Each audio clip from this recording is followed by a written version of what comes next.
나왔사오니 우리에게 복을 주시옵소서. 우리에게 복은 주님께 가까이 가는 것이며 주의 함께 하심을 누리는 것이오니 임마누엘 찬양대의 찬양을 받으시어서 우리에게로 가까이 오시고 저희들은 주님의 임재를 누리게 해 주시기를 원합니다.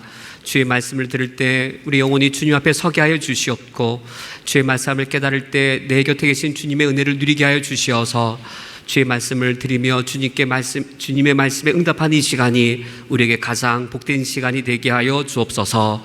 예수 그리스도의 이름으로 기도합니다. 아멘. 신실한 그리스도인이라 할지라도 내가 정말로 구원받은 것이 맞는가란 그런 의문에 빠질 수도 있습니다. 신실한 그리스도인인데도 어떨 때 그런 의문에 빠질 수 있을까? 그것은 내가 내 믿음을 볼 때에 부족함이 느껴질 때입니다. 이 정도 믿음으로 정말 구원받을 수 있을까? 내가 알고 있는 지식이 완전하지 않은데, 내가 모르는 게 너무나도 많은데 내가 믿고 있는 것이 정말로 잘 믿고 있는 것인가? 라는 그런 의문이 들 때에 내가 정말로 구원받는 것이 맞는가? 내가 나를 위해 좋게 여기는 것이 아닌가? 라고 이미 구원받은 참된 그리스도인이라 할지라도 그런 생각을 할 수 있습니다. 그러면 성경은 누가 구원을 받는다라고 성경은 말씀하고 있는가? 우리가 오늘 읽은 창세기 15장 6절이 가장 중요한 구원에 이르는 진리를 말씀해 주고 있습니다.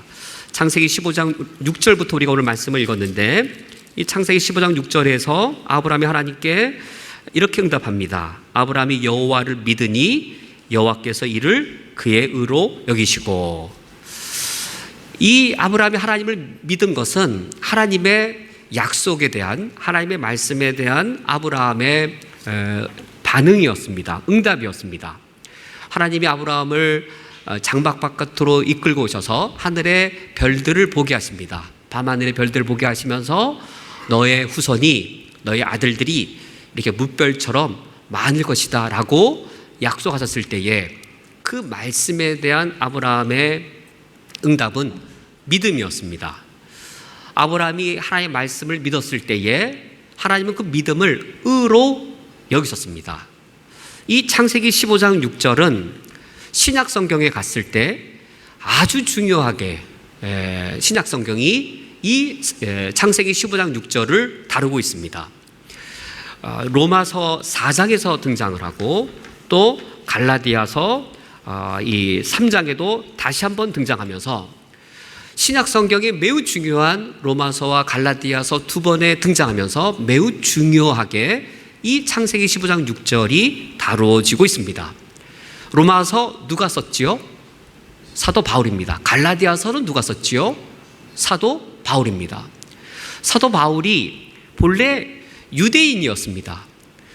이 유대인으로서 사도 바울은 할례와 율법을 통해 구원받는다라고 유대교 신앙을 갖고 있던 본래 그런 사도 바울이었는데, 그가 다메섹 도상에서 예수님을 만난 이후에 구원에 이르는 하나님의 원리를 전혀 새롭게 깨닫게 되어집니다. 믿음으로 구원에 이르는 그런 새로운 원리를 바울이 구약 성경을 통해 확신하게 됩니다. 그러면서 사도 바울이 이제 로마에 있는 이방인들이죠, 갈라디아에 있는 그 이방인들에게 복음을 전할 때에 오직 믿음으로 구원받는 그 원리를 증거하게 되었습니다. 오직 믿음으로 구원받는 그 사실을 논증할 때에 사도 바울은 바로 창세기 15장 6절을 근거하여서 그와 같이 가르치게 됩니다. 로마서 4장의 경우에는 사도 바울이 먼저 이렇게 말합니다. 만일 우리의 조상 아브라함이 행함으로 의롭다함을 받았다면 정말 자랑할 것이 있을 겁니다. 정말로 그렇습니까? 라고 말하면서 로마서 4장 3절에 이렇게 말합니다. 성경이 무엇을 말하느냐? 여기 성경은 구약 성경이겠죠. 아브라함이 하나님을 믿음에 그것이 그에게 의로 여겨진 바 되었느니라 라고 로마서 4장 3절에서 창세기 15장 6절을 인용하고 있습니다. 우리 조상 아브라함을 보십시오. 우리 조상 아브라함이 어떻게 구원받았습니까? 한번 성경을 보십시오. 아브라함이 하나님을 믿음에 그것이 그에게 의로 여기신 바 되었느니라 라고 말씀하고 있지 않습니까? 라고 말하면서 이 사도 바울은 믿음으로, 오직 믿음으로 구원받는 그 진리를 확증시킬 때에 창세기 15장 6절을 인용합니다. 뿐만 아니라 갈라디아서에서도 이 창세기 15장 6절을 또 인용합니다. 갈라디아 3장에서는 이런 문맥이었습니다. 하나님이 우리에게 성령을 주시고 능력을 행하시는 그 일을 과연 당신들이 어떻게 경험했습니까? 율법을 행하고서 그 율법을 행한 그 덕분에 성령을 누렸습니까? 아니면 듣고 믿음으로 성령을 받았습니까? 라고 말하면서 이제 갈라디아 3장 6절에서 이 창세기 15장 6절을 인용합니다. 아브라함이 하나님을 믿음에 그것이 그에게 의로 정하셨다 함과 같으니라. 이와 같이 이 신약 성경은 우리가 오늘 읽은 성경 본문 창세기 15장을 매우 중요하게 다루면서 오직 믿음으로 구원에 이른다는 사실을 우리에게 가르치고 있습니다. 오직 믿음으로 구원받는 것, 우리 교회 역사를 보면 누가 그것을 또 아주 중요하게 가르쳤을까요? 한 500년 전에 독일에서 루터였습니다. 그리고 이 프랑스와 스위스에서는 켈빈이었습니다. 루터와 켈빈이 로마서에 근거하여 그리고 갈라디아서에 근거해서 그 당시 타락했던 중세교회가 가르친 대로 면죄부를 사거나 뭔가 공덕을 쌓아야 구원에 이르는 것이 아니란 사실을 강력하게 성경의 선언을 다시금 선포했습니다. 오직 믿음으로 구원에 이르는 사실을 근거할 때에 로마서가 그리고 갈라디아서가 가장 중요했는데 그 사실은 곧 아브라함이 오직 믿음으로 구원받은 그 사실인 것이죠. 우리 성도님들, 우리가 다 믿음으로 구원받는 사실을 알 텐데 그렇다면 믿음 자체에 내 구원이 달려있는 거잖아요. 믿음 자체에 내 구원이 달려있는데 우리 성도님들, 내 믿음을 내가 믿을 수 있어요? 지금 오늘 내가 예수님 믿는 것은 내가 믿을 수 있어요. 그런데 10년 뒤에도 예수님 믿을 자신 있으세요? 20년 뒤에도 예수님 믿을 자신 있으세요? 내가 죽을 때까지 내 믿음을 지킬 자신이 있는가 한 겁니다. 또 내 믿음, 정말 구원받기에 합당할 만큼 내 믿음이 강하다든지 내가 완벽하게 이 성숙한 신앙을 갖고 있다든지 구원에 이를 만한 그런 성숙하고도 그런 이 온전한 믿음을 갖고 있다라고 내 믿음을 평가하실 수 있으신지요? 그 사실이 되면 내가 분명히 예수님을 진실되게 믿는 건 맞긴 맞는데 어느 날 누군가 나한테 와서 예수님에 대해 묻는 거예요. 교회에 처음 나오려고 한 사람이. 근데 내가 해줄 말이 없는 거예요. 내가 너무 아는 게 없는 거예요. 야, 내가 이렇게 예수님에 대해 아는 게 없는데 믿는 건 맞나? 이런 믿음으로 구원받을 수 있나? 또 우리가 의로운 행실이나 또 어떤 성숙한 인격을 있는 사람을 볼 때에 예수 안 믿는 사람이 나보다 더 의롭고 더 성숙한 인격을 가진 걸 볼 때에 야, 이거 내가 혹시 착각하는 거 아니야? 나 스스로 내가 예수님 믿는다라고 착각하고 있는 거 아니야? 이 정도의 믿음으로 정말 구원받을 수 있을까? 아브라함을 보면 하나님이 하늘의 별을 보면서 내 후손이 저 정도 많을 거야 라고 말씀하시면 아멘으로 믿었는데 나는 그 정도 믿음이 없는데 내가 구원받는 게 맞는가라고 의심이 드는 겁니다. 내가 나의 믿음을 못 믿을 때가 덜어 있는 것이지요. 그러면 내가 구원받은 게 맞나, 구원받는 거 혹시 착각한 거 아닌가라고 하는 그런 의심을 심지어 신실한 그리스도인들도 할 수 있습니다. 그러면 창세기 15장에서 아브라함이 구원받은 것이 맞긴 맞는데 한번 한 장을 넘기셔서 16장을 봤더니 어떤 사건이 일어난지 혹시 아세요? 창세기 16장은 아브라함이 사라의 몸종 하갈을 통해서 아들을 낳는 사건입니다. 이스마엘을. 15장에서 하나님을 믿었던 아브라함이 바로 한 장을 넘겼더니 하나님을 믿나요? 하나님의 약속을 믿나요? 하나님이 자기에게 아들 낳아주실 것을 믿고 있나요? 16장에 가서 보니까 아브라함이 하나님을 믿지 못하고 있습니다.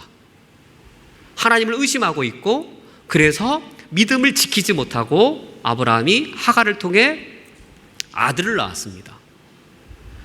그러면 17장, 한 장을 더 넘기시면 17장인데 17장을 보면 17장 1절에 보면 아브라함 나이가 99세입니다.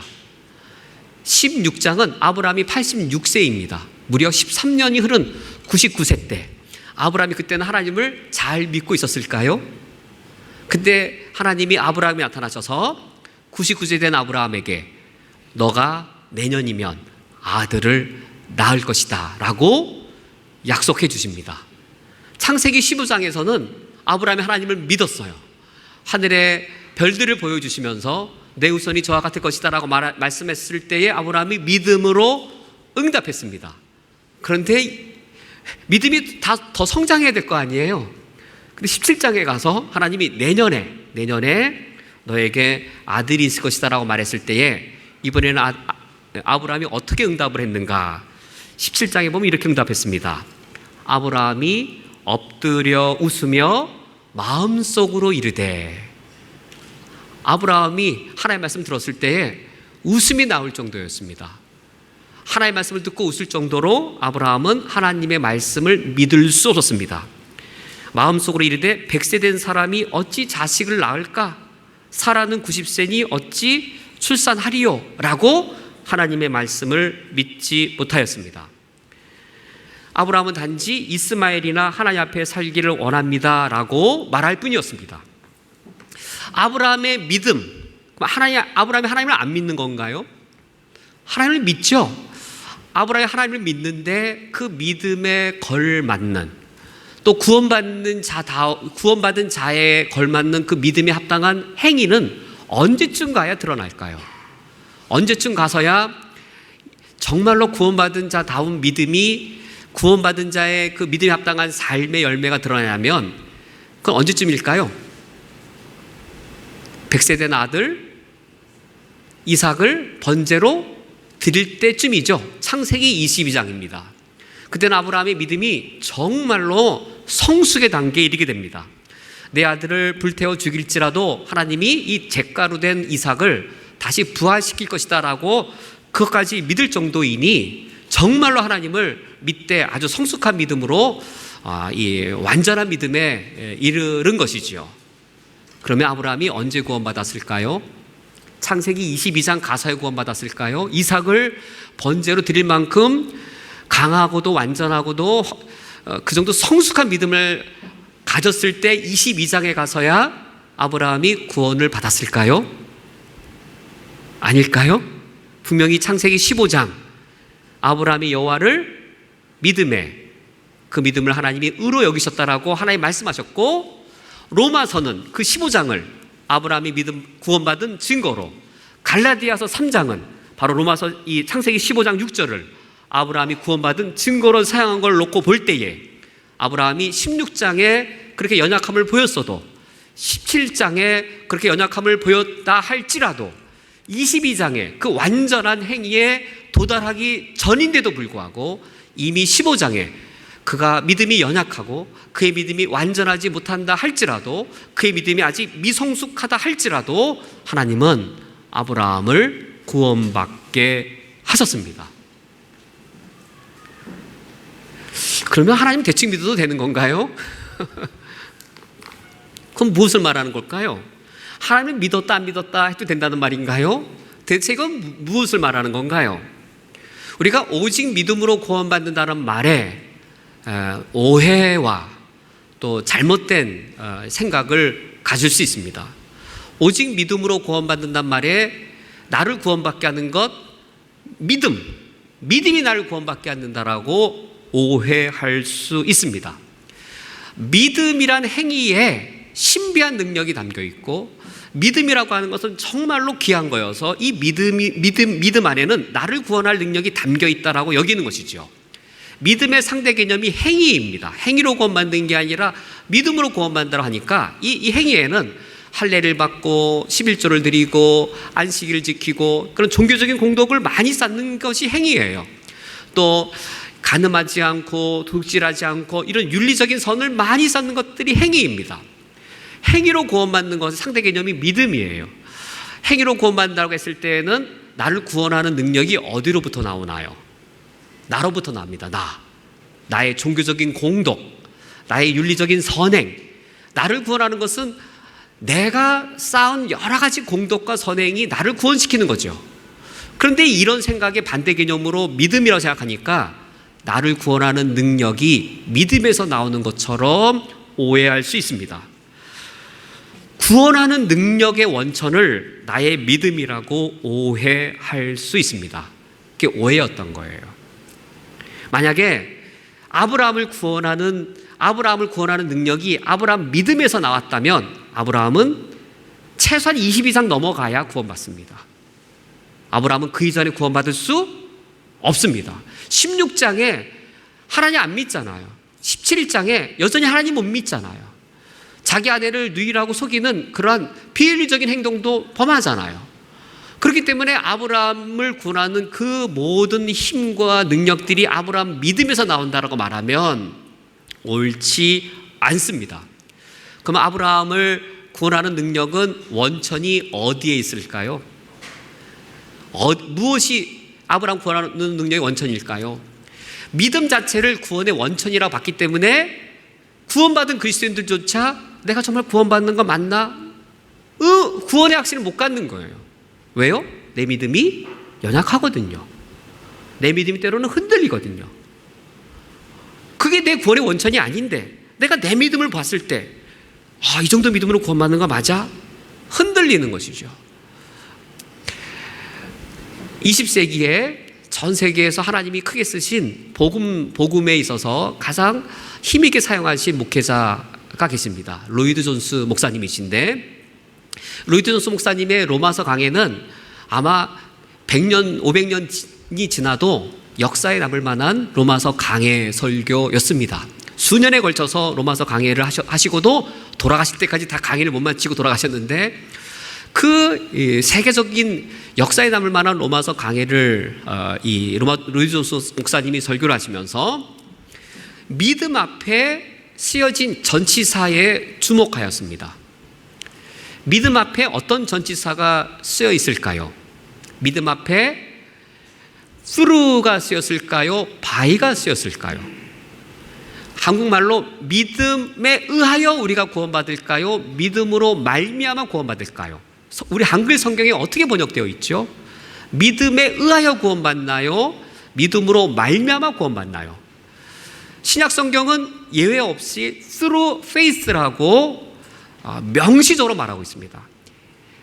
by faith라고 하면 믿음에 의하여 구원받는 거예요. 무엇이 나를 구원시킨 거예요? 믿음이 나를 구원시킨 거예요. 믿음이 나를 구원시킨 것 했다라고 성경에 나와 있지 않아요. 믿음이 나를 구원시킨 게 아니라 믿음을 통하여 구원시킨 겁니다. 그러면 through faith, by 다음에 뭐가 와야 될까요? by Jesus Christ입니다. 누가 날 구원시킨 거예요? 예수 그리스도가 날 구원시킨 겁니다. 나를 구원하는 능력은 나의 믿음으로부터 나온 게 아니라, 믿음이 위대한 게 아니라 믿음의 대상이 위대한 것입니다. 믿음의 대상으로부터 예수 그리스도를 믿는, 내가 믿는 예수 그리스도로부터 나를 구원하는 능력이 나온 거예요. 믿음으로 말미암아, through는 로이드 존스 목사님이 through를 해석하기를 채널이라고, 예수님의 그 능력이 내게 전가되어지는 통로, through, 채널이라고. 믿음은 채널의 역할을 하는 것이지, 믿음 자체가 위대한 행위요, 믿음 자체가 위대하며 믿음 자체에 신비한 능력이 있어서 나를 구원하는 것이 아니다라고 너무나도 귀한 진리를 바르게 해석해 주셨습니다. 예수 그리스도가 우리의 구원자요, 그의 큰 능력을 갖고 계신 것이지요. 그러면 믿음이란 과연 무엇이고, 믿음의 역할은 과연 어떤 것인가? 그리고 아직 미성숙할 때에 하나님이 왜 아브라함의 믿음을 보고 의인이라고 여기셨는가? 종교개혁자들이 종교개혁을 하면서 면죄부를 팔고 기독교의 진리를 왜곡시키는 중세교회에 대항하여 매우 바른 복음을 가르쳤습니다. 루터와 켈빈이 이구동성으로 바른 복음을 가르쳤는데 그것을 우리는 한자어 문화여서 표현하기가 좋습니다. 영어로 표현 못 되는 게 한자어이기 때문에 표현되어져요. 이신칭의라고 표현되어집니다. 이신칭의. 이자가 써이자입니다. 이신, 믿음으로써, 칭의, 의롭다고 칭한다입니다. 믿음으로써 의롭다고 칭하는 것인데, 의롭다고 칭한다는 말 자체가 지금은 의인이란 겁니까? 지금은 죄인이란 겁니까? 칭이란 말 자체가 하나님이 아브라함의 믿음을 보시고 아브라함을 의인으로 칭하셨다는 사실은 지금은 아직 불완전하고 지금은 인격이나 또 하나님을 향한 신앙심이나 모든 부분들이 온전하지 못한 죄인이고 불완전함에도 불구하고 하나님의 신분으로서의 선언은 의인이라고 여겨주시는 것이죠. 나중에 가서는 인격이나 성품이나 행함도 의인의 신분에 합당하게 의인됨을 갖출 거예요. 그건 미래의 이야기예요. 미래에 가서 미래에 하나님께서는 아브라함의 그의 믿음과 신앙과 모든 것들을 다 성숙하게 성숙시켜 주실 것인데 그 선언을 미래에 가서 하신 게 아니고 언제 하세요? 지금 하십니다. 우리는 시간을 경험할 때에 과거, 현재, 미래를 이렇게 펼쳐서 경험하죠. 근데 하나님은 그걸 이렇게 나란히 보세요.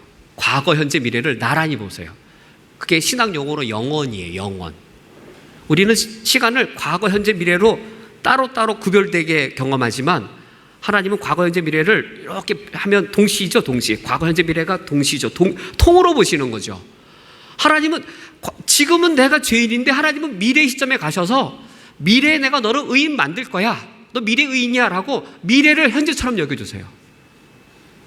그리스도 안에서 지금은 내가 죄인인데 그리스도 안에서 이미 미래의 의인인 거예요. 하나님께서 칭의를 하셨을 때는 하나님의 강력한 주권적 의지를 선언하신 겁니다. 지금 창세기 15장의 아브라함을 보시는 게 아니라 22장 이후의 아브라함을 보시고 아브라함을 대우하실 때에 22장 이후의 아브라함을 대하시는 거예요. 그런 경우가 성경에 상당히 많아요. 하나님이 야곱을 보시되 이스라엘로 대우하세요. 하나님이 시몬을 대우하실 때 베드로로 대우하세요.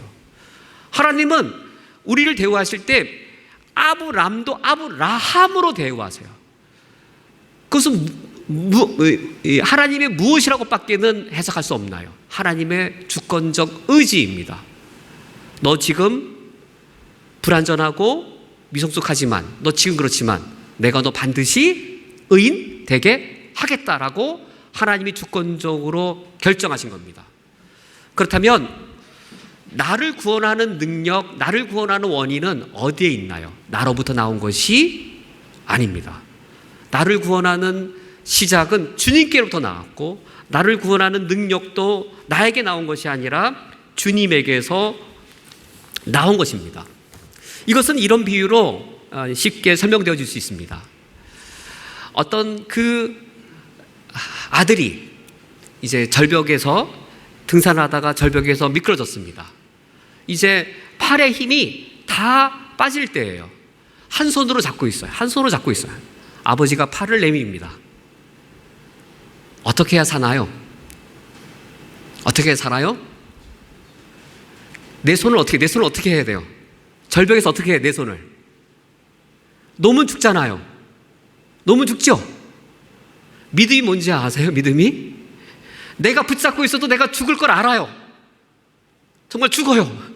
내 힘으로 아둥바둥하면서 살아보려고 해도 죽는다는 거 알아요. 내가 날 구원 못한다는 거 알아요. 근데 어떻게 해야 돼요? 내 손을 어떻게 해야 아버지 손을 잡을 수 있어요? 내가 잡고 있는 돌뿌리를 어떻게 해야 돼요? 내가 잡고 있는 이 나무 뿌리를 어떻게 해야 돼요? 손을 놔서 아버지를 잡아야 돼요. 이게 믿음이에요. 그때 뭐가 필요하죠? 아버지에 대한 신뢰가 필요한데 근데 하나님은 그런 모험을 하지 않으세요. 하나님은 그렇게 말씀하지 않으세요. 그렇게 할까요? 우리 아버지라면 그렇게 하실래요? 아버지라면 아들이 손이 이렇게 있는데 너 빨리 손 놔서 나한테 떨어지기 전에 날 잡아, 이렇게 하실래요? 어떻게 하실래요? 나라면 돌뿌리를 잡고 있는 아들 손을 내가 먼저 잡을 거예요. 그럼 뭐라 그럴까요? 너 손 놔, 날 잡아, 이렇게 얘기하지. 그러지 않으시겠어요? 근데 정말 아버지가 날 붙잡고 있다는 것을 믿으면 놓겠죠. 못 믿으면요. 그런데 내가 살아보려고 아둥바둥하면 돌뿌리를 붙잡고 있을 거예요. 정말 하나님 믿는다는 것은 바로 그거예요. 믿음이란 그것이에요. 내가 붙잡고 있는 돌뿌리, 나무뿌리를 놓는 거예요. 왜요? 하나님이 나를 살리시려고 먼저 나를 선택하셨고 먼저 나를 붙잡으신 걸 믿는 거예요. 그거를 응답하는 게 믿음입니다. 하나님이 주권적으로 날 구원하시려고 실행하셨어요. 그거를 믿음으로 응답하는 거예요. 우리가 믿음이 좋으면 하나님을 붙잡아요. 그게 창세기 15장이에요. 16장 갔더니 아브라함 어떻게 해요? 하나님 믿고 있어요? 못 믿고 있어요? 못 믿잖아요. 믿었다가 다시 17장 가니까 어때요? 또 못 믿고 있잖아요. 그러면 16장에서 아브라함이 하나님의 손을 놓은 순간 절벽으로 떨어지고 죽나요? 아브라함이 하나님의 손을 놔도 아브라함의 구원은 왜 안전한가요? 아브라함의 구원이 안전한 것은 무엇 때문이죠? 아브라함을 구원하기로 한 하나님의 주권적 결정이 선행되었기 때문입니다. 우리는 내가 믿음이 좋으면 하나님을 붙잡았다가 내 믿음이 흔들리면 놨다가 그래서 내가 구원받는 건 맞나? 내가 믿음이 이렇게 부족한데 맞나? 야, 이 정도 믿음으로 구원받나? 꽉 잡는다고 구원 더 확실히 받고 느슨하게 붙잡는다고 구원 못 받는 게 아니에요. 하나님이 내 팔을 강하게 붙잡고 있기 때문에 내 믿음의 강도, 내 믿음의 열정, 내 믿음의 지식의 분량과 상관없이 나의 구원이 가능한 것입니다. 그러므로 나의 구원은 한번 보세요. 내가 믿었어요? 믿어지셨어요? 하나님 믿으셨어요? 하나님 믿어지셨어요? 우리 모든 경험은 내가 하나님을 믿은 게 아니라 하나님이 믿어지셨어요. 하나님을 믿고자 했어요? 하나님 믿으라고 하나님 날 설득하셨나요? 우리 마음속에는 하나님을 안 믿고자 하는 하나님에 대한 반감들이 있었어요. 하나님을 거역하고자 하는 반감들이 있었어요. 어떻게든 하나님을 안 믿어보려고 하는 발부둥 치는 것들이 있었어요. 하나님이 나를 설득하셨어요. 내 마음 여섰어요. 주님을 믿게 하신 거였어요. 주님이 나를 먼저 선택하신 거기 때문에 나의 믿음이 나를 구원한 것이 아니라 하나님의 주권적인 의지와 그리고 전적인 은혜가 나를 구원한 것이었습니다. 그것이 어디에 드러나냐면 언약이라고 하는 것에 드러나게 됩니다. 우리가 갖고 있는 성경이 왜 신약, 구약으로 나눠질까요? 구약은 옛 언약이고 신약은 새 언약이에요. 성경 전체를 왜 언약으로 볼까요? 이런 우리 구원의 개념을 가장 잘 드러내주는 것이 바로 언약이기 때문입니다. 지난주 설교 제목에 하나님 언약이 들어있는데 설교가 너무 길어갖고 이제 언약을 한마디도 못했습니다. 이제 또 오늘도 어쩌다가 보면 언약을 못할 수도 있을 것 같은데 오늘은 꼭 해야 되는데, 아브라함이 하나님께 표징을 요구합니다. 하나님이 나에게 약속해 주셨는데, 나의 자녀들에게 가나안 땅을 주시겠다 약속하셨는데 그걸 믿을 수 있는 표징을 주십시오 라고 요구합니다. 그래서 하나님이 아브라함에게 그래, 내가 너에게 약속한 것 언약을 통해서 표징으로 삼자라고 언약을 체결하시는 장면까지 우리가 오늘 성경을 봉독했습니다. 언약 체결하는 장면이 오늘과는 다르죠. 오늘날은 언약을 계약서죠. 계약을 어떻게 하죠? 집 살 때 당사자가 이렇게 모이고 그 앞에서 계약서 쓰고 서로 읽어보고 서로가 이제 합의하면 도장을 꽝꽝 양쪽에서 두 사람이 다 찍으면 계약이 체결되는 것이죠. 이 계약을 생각해 보면 유사합니다. 그 당시의 계약은 두 나라나 이 부족이 계약을 맺을 때면 먼저 이 재물들을 갖다 놓고 반을 쪼갭니다. 왜 반을 쪼갤까요? 그러니까 엄중한 의식입니다. 목숨 걸고 계약을 맺는 겁니다.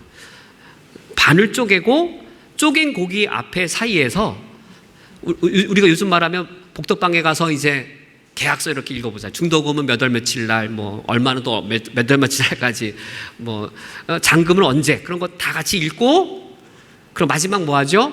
도장 찍으면, 두 사람이 다 도장 찍으면 계약이 체결된 것처럼 쪼갠 고기 사이 앞에서 언약 내용을 읽습니다. A는 어떻게 할 것이며 A가 어떻게 할 때 B는 어떻게 할 것이다 라고 서로 계약서를 읽습니다. 하나님이 쪼갠 고기 앞에서 계약의 내용을 아브라함에게 말합니다. 오늘 성경 본문을 읽은 내용이 그렇습니다. 그 다음에 쪼갠 고기 사이를 계약을 맺은 두 당사자가 지나가면 우리식으로 표현하면 도장 찍은 겁니다. 그러면 우리가 도장 찍을 때 한쪽만 찍으면 안 되죠. 두 쪽 다 도장 찍어야 되죠. 그렇다면 고대 시대 때에는 쪼갠 고기 사이를 누가 지나가야 될까요? 한쪽만 지나가는 게 아니라 양측이 다 지나가야 됩니다. 왜 쪼갠 고기 사이를 지나갈까요? 그 계약을 맺을 때 A란 부족은 자기가 섬기는 신의 이름으로 계약을 맺고 B란 부족은 B의 부족이 섬기는 신의 이름으로 계약을 맺습니다. 그리고 만약 내가 당신과 맺은 이 언약을 지키지 않으면 나의 신이 나를 이 쪼갠 고기의 운명을 만들어버릴 것이다. 그러니까 내가 반쪽이 나서 죽어도 나는 상관없다. 그러니 나는 내 신의 이름으로 이 언약 반드시 지키겠다라고 하는 겁니다. 그래서 쪼갠 고기 사이를 지나가는 거예요. 근데 우리가 오늘 읽은 마지막 절이 17절이에요. 뭐만 지나가요? 아브라함 지나가요? 안 지나가요? 아브라함은 지나가지 않았습니다. 하나님의 임재를 상징하는 무엇만 지나갑니까? 타는 횃불만이 쪼갠 고기 사이를 지나갑니다. 무엇을 뜻하는 것인가요? 아브라함을 구원하겠다라고 하는 그 언약이 하나님과 아브라함의 우리의 언약이 아니었습니다. 하나님도 구원하고자 하시고 거기에 아브라함이 협동을 하여서 자기 역할을 함으로 아브라함의 구원이 이루어지는 것이 아니었습니다. 아브라함의 구원은 아브라함의 믿음 때문에 구원받은 것이 아니라 전적으로 하나님이 아브라함의 구원을 만들어 가시고 아브라함에게 구원을 거저 은혜로 선사해 주시는 겁니다. 그래서 창세기 17장 2절에 이런 표현이 나와요. 내가 내 언약을 나와 너 사이에도 두어. 여기 우리 언약이라고 안 그러죠? 나와 너 사이에 둔 언약은 내 언약이라고 일컬어지고 있습니다. 7절에도 내가 내 언약을 나와 너 및 내 대대우선 사이에 세워서, 여기서도 7절에서도 내 언약입니다. 9절에서도 그런즉 너는 내 언약을 지키고, 10절에서도 끝절에 너희 후손 사이에 지킬 내 언약이니라. 13절에서도 하반절에 이에 내 언약이 너의 살에 있어. 14절에서도 그가 내 언약을 배반하였음이라. 21절에서도 내 언약은 내가 내년 이 시기에 이삭과 세우리라 라고 17장 안에서 하나님이 계속 반복하는 것은 아브라함에게 너와 나 사이에 맺은 우리의 언약이라고 말씀하지 아니하시고 내 언약이라고 반복하여 말씀하고 있습니다. 이것은 무엇을 뜻하는 것이죠? 내가 하나님을 믿어서 내가 믿는 믿음으로 내가 나의 구원을 이루는 것이 아니요, 하나님께서 주권적인 그 은혜로 나의 구원을 이루시는 것을 뜻합니다. 그렇다면 믿음이란 무엇일까요? 무엇이 믿음일까요? 믿음은 행위일까요? 행위 중에 하나가 믿음일까요? 믿음은 행위 중에 하나가 아닙니다. 믿음이라고 하는 것은 우리가 행할 수가 없습니다. 믿음은 행위가 아니라 믿음은 태도입니다. 시간을 볼 수 있으세요? 혹시 공간을 볼 수 있으세요? 시간과 공간을 볼 수 없죠. 우리는 시간적인 것을 보고 공간적으로 봅니다. 여기 공간적인 걸 보고 시간적인 걸 보죠. 우리는 물건이 여기 있다가 여기로 가는 게 간격이 짧으면 빨리 움직인 걸로 보이죠. 우리가 시간적으로 보고 공간적으로 봅니다. 공간 자체를 보거나 시간 자체를 보지 않아요. 공간과 시간이 없으면 볼 수가 없지만 우리가 공간 자체를 보고 시간 자체를 보는 게 아니라 공간적으로 보고 시간적으로 보아요. 시간, 공간 우리가 볼 수 있게 하는 형식인 것처럼 믿음 자체가 있는 게 아니에요. 믿음으로 행하는 거예요. 아브라함이 갈대아우르를 떠날 때 그건 행동인가요? 믿음인가요? 믿음으로 행한 겁니다. 아브라함이 목초지가 부족할 때 가나안 땅에 머무른 것, 그 믿음이에요? 행함이에요? 믿음으로 행한 거예요. 아브라함이 이삭을 바칠 때 그건 믿음이에요? 행함이에요? 믿음으로 행한 거예요. 믿음 따로 행함 따로 있는 게 아니라 믿음으로 행하거나 불신하고 행하지 않는 거예요. 믿음은 태도의 한 종류예요. 우리가 뭔가 믿는 게 아니고, 뭔가 믿음이란 행위를 하는 게 아니고, 믿음과 행함은 분리가 안 돼요. 뭔가 봤을 때 공간 자체를 분리해낼 수 없잖아요. 공간적인 걸 보고 시간적인 걸 보듯이 믿음으로 행하거나 불신앙으로 불순종하거나 하는 것이지 믿음 자체만 행할 수 있는 게 아니에요. 창세기 12장부터 22장에 보면 다 아브라함의 행동들로 가득 차 있죠. 이 행동은 믿음이고 이 행동은 불신앙이었던 거지, 믿음과 행함은 분리되어지지 않습니다. 그렇다면 믿음이 뭐냐예요. 믿음이란 하나님의 주권적인 역사가 내 안에 들어오도록 나의 주권을 하나님께 맡기는 태도가 믿음입니다. 믿음이란 언약이 그거죠. 하나님이 다 하시겠다는 거죠. 하나님이 다 행하시겠다는 거죠. 하나님의 주권적인 역사를 내 인생에 내가 받아들이는 거예요. 믿음으로 산다는 말은 이거예요. 더 이상 내가 주인이 아닌 삶을 사는 거예요. 우리 그리스도인들은 내가 주인이 아닌 삶을 살아가는 겁니다. 내가 주인이 아니에요. 갈라디아 2장 20절에서 사도 바울이 믿음을 정의하고 있습니다. 갈라디아 2장 20절에서 사도 바울이 믿음을 이렇게 정의합니다. 내가 그리스도와 함께 십자가에 못 박혔나니 그런즉 이제 내가 산 것이 아니요 내 안에 그리스도께서 사시는 것이라. 이제 내가 육체 가운데 사는 것은 믿음 안에서 사는 것이라. 내가 이제 육체 가운데 사는 것은 믿음 안에서 사는 것이라, 믿음으로 사는 것이라고 말하여서 믿음이 삶의 방식인 걸 말하는데, 우리가 예수님을 정말 믿을 때에, 예수님을 믿을 때 내 안에 일어난 영적인 변화가 있어요. 예수님을 믿을 때 내 안에 어떤 영적인 변화가 일어나냐면, 내가 예수님을 믿는 순간 사도 바울이 그 말대로 내가 그리스도와 함께 십자가에 못 박혔나니, 우리가 예수님을 믿는 순간 영적 사건이 내게 일어납니다. 어떤 영적 사건이냐면 내가 그리스도와 함께 십자가에 못 박히는 영적 사건이 믿음 가운데 일어나요. 그때 나에게 경험되어지는 영적인 일은 뭐냐면 자아의 죽음입니다. 예수님을 믿을 때 내 안에 일어나는 영적 변화는 내가 그리스도와 함께 십자가에 못 박혔나니 이제 내가 산 것이 아니요 내 인생의 주권을 행하던 내가 죽임당합니다. 대신에 누가 살죠? 그리스도의 주권을 받아들이는 그리스도께서 사시는 것이라. 그리스도가 주인된 삶을 사는 것이 바로 믿음입니다. 믿음이란 무엇인가? 믿음이란 뭔가 열정적으로 뭔가 행위를 더 많이 해내고 지식이 많아지면 더 많이 믿는 게 아니에요. 혹시 성도님들 아스피린을 먹을 때 약효가 무엇인지 잘 알고 믿을 때와 그냥 이 아스피린이 무슨 효과인지 모르고 꿀꺽 먹었어요? 모르고 먹은 사람하고 알고 먹는 사람하고 누가 더 병 더 잘 나았을까요? 어떤 사람은 해열제가 이거 먹으면 어떤 작용을 해서 열이 떨어지는지를 알고 먹은 사람이 있고, 의사 선생님이 약 먹으면 열 떨어진 거라고 해서 아무것도 모르고 해열제 먹었어요. 누가 더 열 더 잘 떨어질까요? 똑같아요? 그럴까요? 성도님하고 저 차이는 그거예요.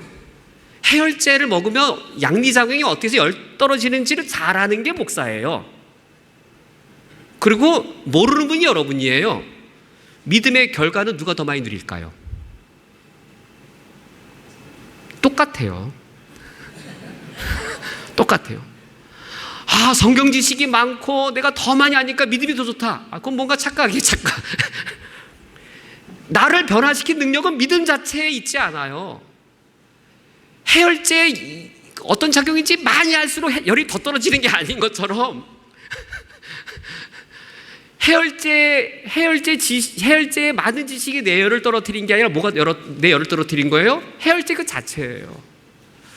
나를 구원하는 능력은 예수 그리스도 그분 자체예요. 예수 그리스도에 대하여 더 기독론을 더 많이 알고 뭐 신학 지식이 더 많이 알면 내가 더 많이 구원받는가? 그거 아니에요. 믿음은 통로 역할만. 나를 구원하는 능력은 그리스도에게 있는데, 그때 믿음이란 무엇이냐면 내가 하나님을 잘 믿으면 믿을수록 주님이 내 안에 들어오셔서 일하기가 편하세요. 내가 살아있으면 하나님 일하기가 불편하세요. 내가 죽어야 돼요. 그리스도가 내 안에 사셔서 믿음이란 전적인 주권을 주님께 드리는 거예요. 내 자아가 죽고 그리스도께서 전적으로 사셔서 하나님 편하게 일하실 때, 그러면 하나님의 능력이 나에게 더더욱더 누려지게 되는 것입니다. 오늘 말씀을 맺도록 하겠습니다. 신실한 그리스도인을 할지라도 내 지식의 부족함이나 내 열정의 연약함을 보고서, 때로는 나의 실수나 나의 연약함들을 보고서 내가 구원받는 것이 맞는가, 내가 이 정도의 연약한 믿음인데, 이 정도의 부족한 믿음인데 구원받는 것이 맞는가라고 의심한다면, 혹 참되게 예수 그리스도를 믿는 분이라면 그것은 잘못된 생각입니다. 나의 구원은 전적인 하나님의 은혜요, 하나님의 전적인 은혜인 것은 하나님이 전적으로 일하셨기 때문입니다. 내가 믿음으로 행한 것은 내가 행한 것이 아니고 하나님이 행하신 겁니다. 믿음을 행한 게 아니라, 믿음은 방식이기 때문에 내가 하나님을 전적으로 믿어서 행한 것은 내가 행한 것이 아니라 하나님이 행하신 것입니다. 이번 한 주간 살아가실 때 예수 그리스도께서 우리에게 완전한 구원을 주신 것을 확신하시고 주님께 의탁된 삶을 능력으로 살아가시기를 주님의 이름으로 축원드립니다. 함께 기도하시겠습니다. 하나님 아버지시여, 나에게 믿음을 주시어서 감사드립니다. 내가 과거에는 주님께 대한 반감을 가지며 내 인생의 주인 노릇을 하고자 주님이 내 인생에 들어오신 것을 거부할 때가 있었사오나, 그러나 주님께서 나를 설득하시고 내 마음을 여셔서 내 손목을 강하게 붙잡고 내 인생을 인도해 가시오니 감사드립니다.